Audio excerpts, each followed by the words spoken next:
Okay, injury front, Cornelius Lucas dealing with a ankle injury. We'll get more information on that. A lot of lessons to learn in that football game. Two giveaways really were the difference there in that first half because I thought we were doing some really good things. But then we got that takeaway, had a takeaway negated by an offside. So we're just trying to hammer home how important it is to win that turnover margin in these football games. But I thought by and large the guys competed like crazy, which they did this week as well. So I was pleased with the effort. And then we got to still have that mentality that we got to get better every single day. And that's what the guys are going to do. With that, I'll take any questions. There shouldn't be. They're out of their sandbox. They were in the wrong area of their sandbox. We'll get that cleaned up. That's something that's kind of what I'm talking about, Tony, where things like that happen in these games. We have to clean that up. And even if you weren't on that rep, you're a tight end or a wide receiver, you can learn from that rep. So that should never happen on that play. Did you absolve Dillon from doing on that, or some of it is also throwing? Yeah, obviously that can never happen on that play. There's things, not all interceptions are created equal, but we can't do that as a football team. What do you think of Dillon overall? Yeah, plenty to clean up. There's some things that I thought he did well. I thought our offense as a whole on third down was very good early, which allowed us to stay on the field because I don't think we were great on first and second down, but plenty to clean up. Does the fumble exchange, what happened? Yeah, those two, us as coaches, we got to get them on the same page. We can never do that, ever. When you count timeout on that first series, what was the problem there when you got deep into that? Yeah, didn't like the defensive look.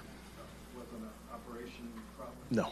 How close did Dillon come to maybe not playing in this game? Well, I think you have to be so careful, Mary Kay, with these type of injuries, and we have to protect players from themselves. And sometimes guys want to play so bad, and you just have to make sure that they can protect themselves, make sure that they can go perform. So that's all it was, just getting as close to kickoff as we can to make a prudent decision for the young man.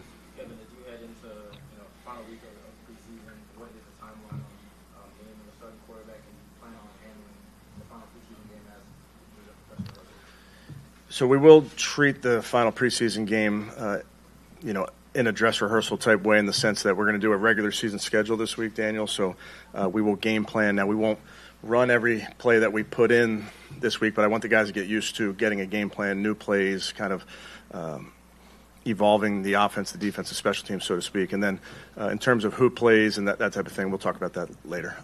So you don't anticipate moving the starter ahead of the starting quarterback for the season for week one ahead of? Let's get through today, and then you and I will chat. Both of the rookies got a start in the preseason. So how do you think they comported themselves, both of them? And can you say, I know it's not apples to apples, but how do they compare to each other? Yeah, I'm not going to compare our players, Mary Kay, other than to say I'm pleased with both those guys, where they are in their progression. They have the mentality that they're going to get better every single day, which I appreciate. That's really where our focus is. What about the defense? It seemed like the whole week defense dominated here. Is that accurate? Yeah, again, I'm not going to characterize it. I'll tell you, I was really pleased with Wednesday and Thursday, really pleased with the guys today, obviously. Our brand of defense, Tony, as you know, you have to play really, really hard, and you got to compete like crazy, and I think that's what you see from our guys. Do you think that all four quarterbacks might be available for the dress rehearsal game? From a health standpoint, I hope so, but I'm not sure yet. And we saw Shador throwing a little bit out there. Is this a little bit more optimistic, or the outlook is a little better than maybe you thought at first? No, I'd say it's all rehab. We're being very smart there, but hopeful that he's going to get better quickly. He had louder than return punts the whole game. Mm-hmm. Is that kind of an audition for Yeah, bigger and better things? I think just all these guys were trying to get the proper amount of work for them, Tony, so that we can make our evaluations. That's all it is.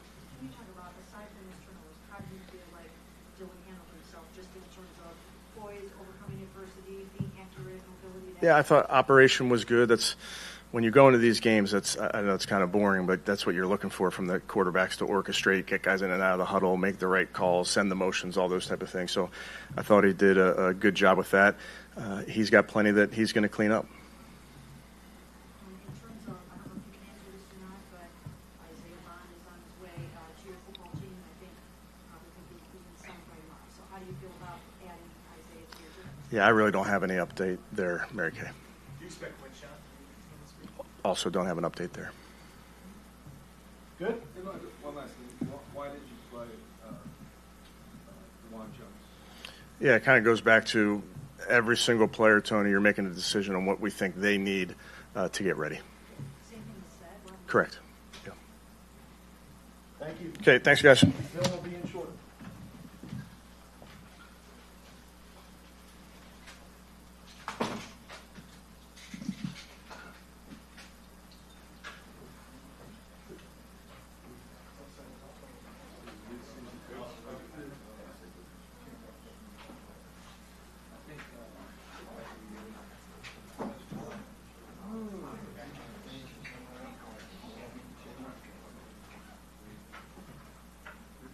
Happen. But there are a few questions to answer for the defending Super Bowl champs. Now joining us, Eagles reporter Tim McManus. Tim, which position group should the Eagles be concerned about going into tonight's game?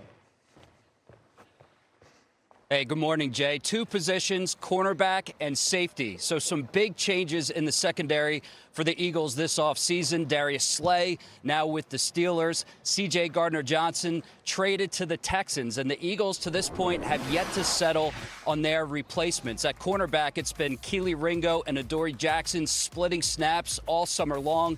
The same thing at safety with Sidney Brown and rookie Andrew Makuba. Now, you can see the end zones right behind me. The Eagles last season at Lincoln Financial Field only gave up 7 touchdowns all season. In order to have that kind of high level of play, they're going to have to find guys to step up and surround stars like Quinion Mitchell and Cooper DeJean. And we're less than 3 weeks away from the Cowboys with Dak Prescott and CeeDee Lamb coming here to the link. Jay? Answering questions that the preseason is for. Tim McManus, thank you, bro. Appreciate you. Shay? All right, Jay, let's check in with our football analyst now, and that would be one Sam Acho, who's getting up early with us. And so let's go big picture for the Eagles now, Mr. Sam Acho. What are you focused on most when it comes to the Eagles' offense and Jalen Hurts? I'm focused on the offensive line specifically. The reason why is that the Eagles are replacing 2 starters, at least in week 1, on the offensive line. Landon Dickerson, who was their starting guard last season for a #1 rushing offense, is now injured. He got hurt during practice, so they're going to have to replace him potentially for week 1. That's going to be a problem, especially considering the fact that you're also going to be replacing Mekhi Becton, who was an offensive guard for this team that, as I mentioned before, they were the #1 in attack. All right, so Sam Acho, a little bit frozen. Worried about Jalen Hurts. Oh, he's okay, back. go ahead. Cool. There, we got you back. Oh, Ooh, there we it got you is. back. There he is. There it is. The point is, O-line needs to get situated. That's it, and that's all. He got so worked up about it. He's like, I had to take a pause and then talk about it again. What I loved about this Eagle offensive line, I don't know if you saw, Lane Johnson and Landon, they brought beers to practice, and they were like chopping it up with the other offensive line on the Brown side of things. And I'm like, this is just such an offensive line thing to do. As a defensive guy, you can say that's probably an offensive line thing to do, wouldn't you say? I agree. Definitely the camaraderie around offensive linemen, I really understand and respect it. I don't like offensive linemen, but I respect them. Yeah, I get that. You had to, push them down and all this. Sam Acho, thank you for waking up early. We'll fix your Wi-Fi. Bye. All right, now on the other side of this game, it's the Browns and reporter Daniel Oyefusi joining us. Daniel, both rookie QBs in Cleveland dealing with injuries. So what's the latest on the health of Dillon Gabriel and Shedeur Sanders? Good morning, Jay. We'll start with Shedeur Sanders, who we're not going to see an encore performance from today. He's being held out because of an oblique strain that he suffered last Wednesday. The Browns say that he's day-to-day, but there is some hope that he'll be able to return to practice next weekend in time for that preseason finale. He's just getting some treatment and some rest in the meantime. Now, as for fellow rookie Dillon Gabriel, he's been dealing with his own injury, hamstring tightness, that kept him out of last week's preseason opener. But there is some optimism that he'll be able to start today's game. He's just going to be evaluated this morning before getting the all-go. If he's cleared, he'll start. We'll see a lot of him and Tyler Huntley behind him, but if not, it will just be Tyler Huntley as the only other available quarterback to play today. All right, Daniel, we appreciate you. Thank you so much. Now, let's send it back over to Shay. All right, Sam. So the Browns quarterback situation has been one that we're obviously been monitoring really closely. So many QBs, and now they've got injury issues to add on top of that. How do you think the Browns have handled that quarterback situation? I think the quarterback situation is actually handling itself. The Browns are letting the quarterbacks play it out, but the quarterbacks who are available are showing what they can do.